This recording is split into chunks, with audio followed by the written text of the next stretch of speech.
Excellencies, honored guests, the Royal Barge Procession tonight is the royal present His Majesty the King of Thailand offers to all the world leaders, spouses, and distinguished delegates attending APEC 2003. To start the spectacular performance, the video presentation on the water screens illustrates the essences of the procession and how much His Majesty is loved and respected.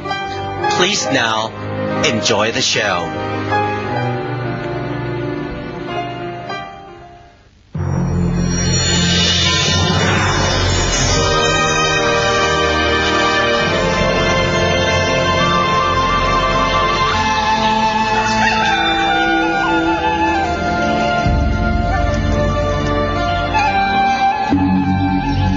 For over 1,000 years, agriculture has been a way of life for Thai people. From ancient times, the urban settlements that developed into the Kingdom of Thailand have always chosen lush and fertile basins as the sites for their cities.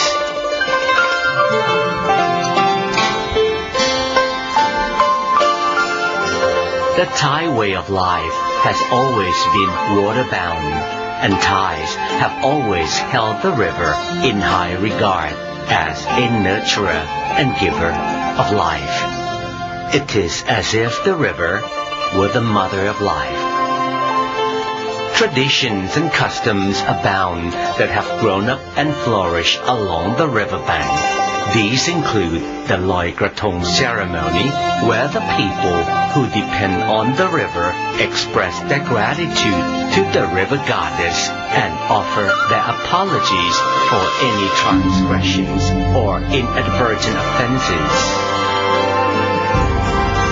At the time when Ayutthaya was the capital of the old Siamese kingdom, the Thais adopted a belief in the deification of kingship to justify the absolute power of monarchy.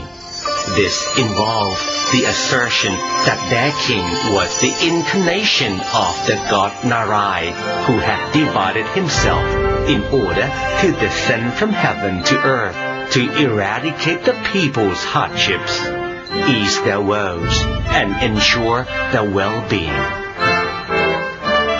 This belief not only underpinned the foundation of absolute monarchy, but also initiated a great many royal traditions and customs. Together with the water-bound way of life and a preference for establishing cities by rivers, travel by water became an integral part of the ancient Thai lifestyle and gave birth to the most magnificent and significant tradition, the ceremony of the Royal Barge Procession. In order to be worthy of the God King's sovereignty, the Royal Barge Procession was conceived as a flotilla accompanying the God who had come down from heaven to earth in full regalia with a full retinue of guards and men at arms, including, for example, the mythical golden Hamsa, Supannahong, who is the god Brahma's mount, the mythical Garuda king, Payasuban, who is the god Narai's mount, the serpent king, Paya Anantanakarat, who coils his long body subserviently to serve as the god Narai's bed, and Rama's brave monkey soldiers who are ready to sacrifice their lives to guard the king. Historically, the barges taking part in the Royal Barge Procession were warships, and whenever the king went on official business, his retinue had to deploy themselves in processional formation for security and aesthetic reasons. At times when the country was not at war, the Royal Barge Procession became a form of military maneuver and review designed to prepare oarsmen for engagement in action. At the king's behest, the royal barge procession was used for other royal purposes in both royal and state ceremonies, such as the royal audience procession at coronation, the royal ceremony of offering robes to the monks, the transport of an important Buddha image, majestic displays to welcome diplomats from friendly countries. The processional formation in all ceremonies was arranged according to the strategic army deployment used when the king went to war and was designed to guard the principal barge bearing the king. The spectacular fleet of ceremonial barges moving to the strains of traditional chanting, which has been passed down through the generations from our forefathers to the present day, is not only a proud national treasure, but also an awe-inspiring part of our world cultural heritage.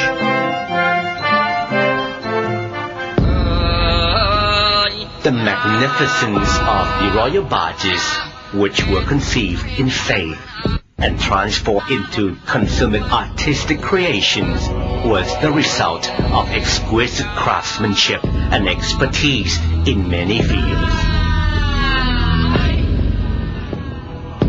Painters who translated their imagination into artistic lines and forms, expert sculptors and exquisite carvers of wood, shipwrights and architects, craftsmen in glass mosaic and gold leaf, costumiers, florists, decorative artists, and many other craftsmen of high distinction. Indisputably, the soft-line creation that is the royal barge procession was the culmination of unparalleled artistry and finesse in Thai arts and crafts. Moreover, the magnificent fleet of royal barges was no mere state-of-the-art creation designed solely for aesthetic purposes.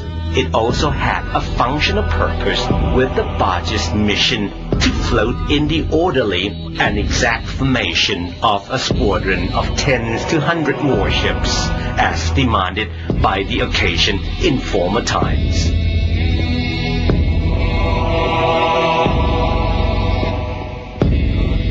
Mobilizing the royal barges in procession with scores of craft in perfect unison and in an aesthetically pleasing formation required quite some ingenuity on the part of our forefathers, who, with sensitivity and efficiency, used signaling through relay instructions and direct the rhythmic movement of the craft in an orderly manner. The discipline of processional movement was indeed quite remarkable. With superb flair, the old masters incorporated many art forms into a unique harmony, from melodious and lyrical compositions of poetry for chanting in unison with the oars, to a series of postures and actions, notably the flying bird movement, exclusively preserved for the principal barge which bore the king. The oarsmen's precise activities were not only designed to propel the craft efficiently, but were also skillfully choreographed to resemble traditional dance movements.